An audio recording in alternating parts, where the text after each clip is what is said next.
Welcome to జేఎన్టీవీ news channel. Reporter పొడుగు చరణ్. అన్నదానం సమం దానం.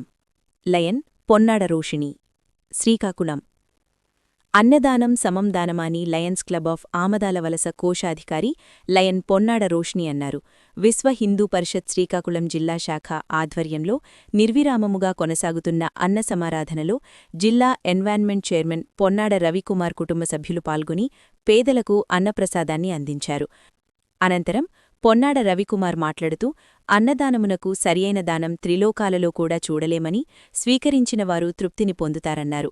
అన్నదానం చేసిన వ్యక్తి తెలిసీ తెలియక చేసిన గత జన్మలోని పాప సంచయాన్ని కూడా అన్నదానం తొలగిస్తుందని మన ప్రగాఢ విశ్వాసమని, అందుకే మన హిందూ ధర్మములో అన్నదానానికి అంతటి ప్రాధాన్యత ఉన్నదన్నారు. లయన్ పొన్నాడ రోషిణి మాట్లాడుతూ, విశ్వ హిందూ పరిషత్ శ్రీకాకుళం జిల్లా ఆధ్వర్యంలో అన్నప్రసాదాన్ని పేదలకు అందించటం గొప్ప విషయమన్నారు.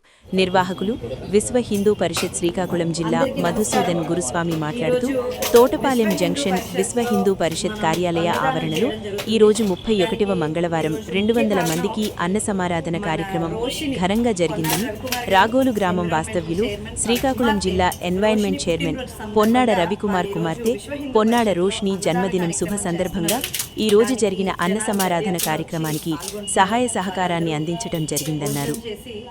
ఈ సేవా కార్యక్రమంలో లయన్స్ క్లబ్ శ్రీకాకుళం సెంట్రల్ అధ్యక్షురాలు డాక్టర్ పైడి సింధూర, మెంటార్ నటుకుల మోహన్, లయన్స్ సభ్యులు పొడుగు చరణ్, రామం మరియు తెలుగుదేశం జిల్లా పార్టీ అధ్యక్షులు మొదలవలస రమేష్, తెలుగుదేశం నాయకులు మొదలవలస చంద్ర, హర్ష, విశ్వ హిందూ పరిషత్ వైస్ ప్రెసిడెంట్ ఆచారి పాల్గొన్నారు. సో ఇలా చాలా మంది ముందుకు వస్తారని మనస్ఫూర్తిగా కోరుకుంటున్నాను.